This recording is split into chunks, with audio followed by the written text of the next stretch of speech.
పోతన భాగవతము వామనావతారం. శుక్రాచార్యుడు బలిచక్రవర్తి సంవాదించుకునేటువంటి ఈ సందర్భంలోని పద్యం తెలుసుకుందాం.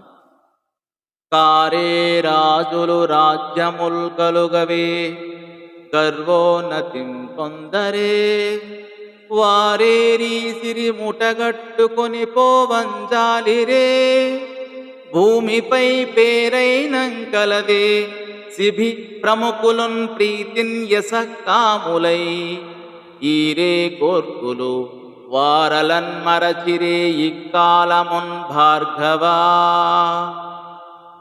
కారే రాజులు రాజ్యముల్ గలుగవే, గర్వోన్నతిం పొందరే, వారేరీ సిరి మూటగట్టుకొని పోవంజాలిరే, భూమిపై పేరైనంకలదే సిభి ప్రముఖులున్